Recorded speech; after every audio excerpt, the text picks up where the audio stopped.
You are listening to the East Texas Banner right here at easttexasbanner.com. Got the privilege today of sitting down with Mr. LaJuan Kyles. I appreciate you taking time and sitting down with us. Thank you. Thank you. So you are running for Jasper City Council.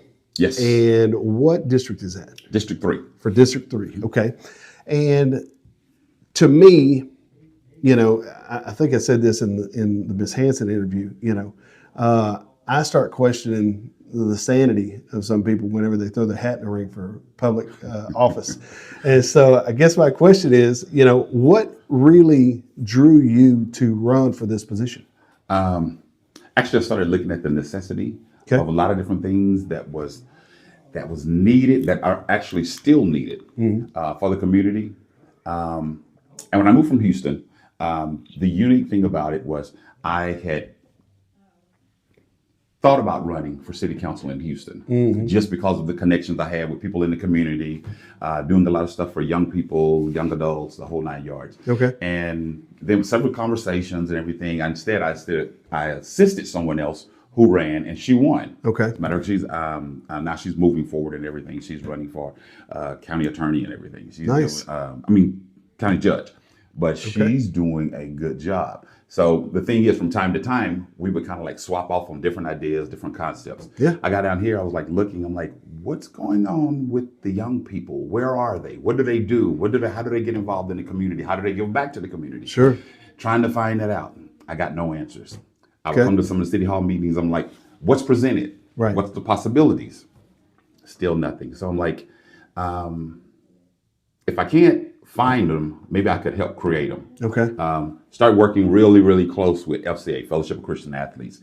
Did Fields of Faith, was one of the keynote speakers. Now I'm very, very much so an intricate part with working with them. Okay. Also, just with that, and I know this goes beyond Jasper. Sure. But as the area representative, that gives me like right at 40 some odd schools, and that's including the high schools and the junior highs, going both north and south, east and west. Okay. But it's something to try to like get young people back involved, getting them coming outside, getting them doing things, actually kind of knocking on the door like, Mom and Dad, hey, can we stay out until the lights come on? But you don't see a whole lot of that. You don't see a whole lot of activity. So my thing was, what can the city council do? What can we do to help try to implement some things to try to build up and bring our kids back out? Awesome. Well, so give us a little bit of your background, man. Background. Ooh, man, that's like a smorgasbord. So you say you were in Houston for a period of time. Yeah. When did you move back to Jasper? Moved back to Jasper about 3 years ago. Okay. Since I've been back, like I said, been involved with Fellowship of Christian Athletes. Started a small family church. We're just kind of like re-innovated it. Okay. Small family church. Do a lot of ministry. Love ministry. But a little bit about me before I moved back here. Did work with, I started at, I guess you'd say, elementary, middle school here in Jasper. Right. We finished up, my sister and I, we both finished up in Kirbyville. Okay. Once we finished in Kirbyville, then I went to Texas Christian University, finished up there, got my degree, yay home frogs. Nice. Because we're doing the doggone thing on the basketball court right now. That's right. But as soon as I finished that, then I went back to Houston, went to Harris County Sheriff's Department, worked there for 10 years, right at 10 years. Then went to juvenile probation. After I finished juvenile probation for a stint, I went to special investigations with CPS. Okay. After I worked CPS for some special investigations, went back to Harris County Juvenile Probation and finished up there as a supervisor. Okay. As you can see, everything I constantly did was always involving young people. No doubt. Always involving young people and always trying to find the betterment for them. Okay. So now that I'm back, it's the same thing. It's in my DNA, I guess. Gotcha. Yeah, I mean, that's, you know, I tell you, man, you know, I think in the past I've watched how ministers or churches, they really kind of get kind of introspective more, or maybe not introspective, but interdependent, and they focus inside, and there's not a whole lot of outside. And or maybe that's just my vantage point. Maybe I just grew up in a crappy church, but you know, at the same time, you know, to me, if you're not taking it outside your four walls, what are we doing? You know what I mean? Right. And so that's been one of the things I've really appreciated about some of the fellowships around here is that there's some real getting out here, putting your hands in the dirt, and let's go to work. You know what I mean? And so specific with Jasper City Council, you said you've been to some of the meetings. You said that you have you've looked at some of these things, some of the needs and some of the things going on. What do you feel like? What do you feel like you bring to the city council? I feel like I can bring a whole lot of, how can I say this and say this be politically correct? Someone who has an introspect, but also has a perspective for the future. Okay. It seems as if most of the meetings would always be stagnant. It would always be, we're worrying about who dotted the I, who crossed the T, rather than looking at and majoring in the minor, rather than majoring on the major part. What can we do for Jasper? City Council, what can we bring to Jasper? What can we cause and help Jasper to grow? With those opportunities is for one. And then, of course, always looking toward the future and making sure it's a win-win situation for everybody. Gotcha. It always seemed like everything was always one-sided. Okay. But it was never progressive. Gotcha. It was just somebody wanted to be able to say, hey, I did this, or I didn't allow this to occur, or I didn't allow this to happen. Right. So with that, do you feel like the city council at this point is progressive or looking to the future? Do you feel like that's where they currently are? No. Okay. Fair enough. Is there, for people who don't know you, there's some people who've known you for a long time, family members and whatnot, friends around the area. For the folks who don't know you, who are in your district, and you said it was District 3? Yes. Okay. For the folks who don't know you, what would you like to communicate to them? That they can, I have an open door. Okay. I want to start like different ways of communication. There's different technologies and platforms and everything. So I'm going to also kind of like kick off something a little bit later on called Coffee with Kyle. I saw that. Okay. Yeah, every Thursday.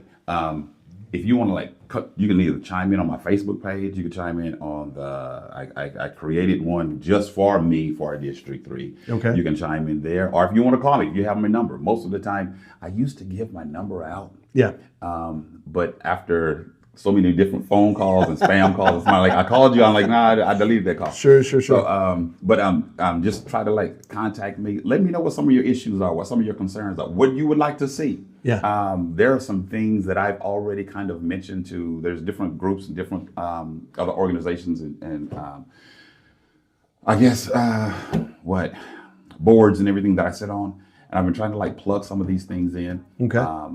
What boards do you currently sit on? Currently, I'm with the Chamber of Commerce. Okay.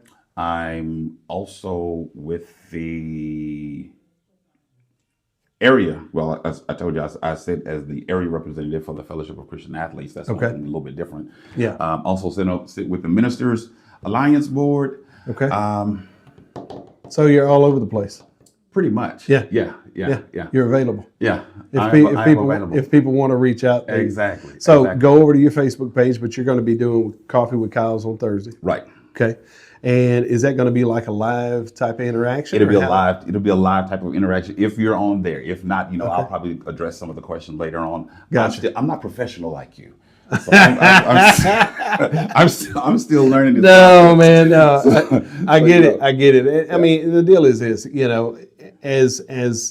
as media and everything progresses, it's almost like you have to meet the people where they are. Right. You know what I mean? Right. And so, I mean, everybody and their mother's on Facebook, so I completely get it. That's a good move. And I would say this, good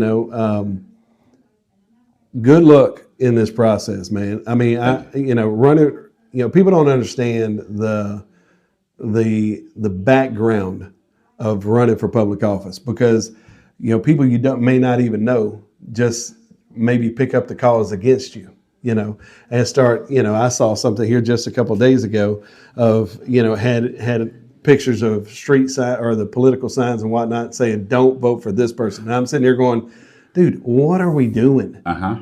I remember a day. I remember a day when I was a child back in the 80s, early 80s, and I'm standing there with a lady and we're going to vote because it was voting day. And I reached up and I pulled on her jacket and I said, "Who are you voting for?" And she lit me up. Wow. Okay, this is my babysitter. Wow. She lit me up. She said, "We don't talk about that." And I'm sitting here going, dude, when did we all become these political influencers Right. on a low key Right. level, right? Right. I mean, when did that happen? When did the right of the people to be educated about their candidates and then vote their best interest? When did that go away? When did it all become this whole other thing? And I think social media has played a little bit into that, but I think social media has just uncovered some of the crud that's inside of us, right? Yep. It's only a platform. We're the ones who manipulate and abuse it, right? Yeah. And so anyway, so having said that, not getting off in the weeds too far because I could go for an hour on that. But seriously, man, thank you for running and good luck in this process. Any last thing you want to put out? It's amazing how things have made, when I say full circle, I mean full circle. This is something that very few people know. Sure. After the Jamesburg situation, Okay. about 2 years after that, they were looking for a chief of police. I'm not sure the whole particulars of it and everything else. Okay. But while they were looking for that particular person for chief of police, I put my hat in the ring. Okay. At that time, I was still with the sheriff's department and everything. So in the process of putting my hat in the ring, came back. I think I was part of the final 3, from what I understand, of the selective process. Of course, my name would be known by now if I would have won. Okay. But I didn't. Sure. Kind of went back to Houston. But during that time, I met some people who were part of the city council then, and they remembered me. Okay. Not only did they remember me, they opened up the doors. Okay. One particular lady, and I didn't get a chance to spend a whole lot of time before she passed. Okay. Was Miss Nancy Nicholson. Okay. And actually, I was just talking with one of her family members the other day, and she's like, my mom was the first. Well, you know who it is now. My mom was the first city councilwoman for Jasper. I'm like, I did not know that. Wow. I did not know that. But in the process of her doing that, later on, I saw some old teachers. Had another event, came back to Jasper. At that event, they're like, "You made us proud." Nice. I constantly keep running into old teachers, old friends and everything, and they're like, "You make me proud." I'm like, "Thank you." That means a whole lot to me, especially when you're a homeboy and you come back home and they say that. So, of course, my thing is not so much so to bring anybody down or anything else, but if you can make them proud while you're doing what you're doing, while I'm serving the community, Sure. that is something that is the least of us. Yeah. Even from biblical to whatever, you should be a servant for first and foremost. No doubt. Yeah. And I think somewhere along the way, maybe some of us have forgot that. Yeah. Yeah. Which brings rise to people who choose to make that path their way. So, Mr. Kyles, I appreciate your time, bro. Thank you, sir. I thank you for sitting down with us. And like I say, good luck, man. Thank you. Thank you.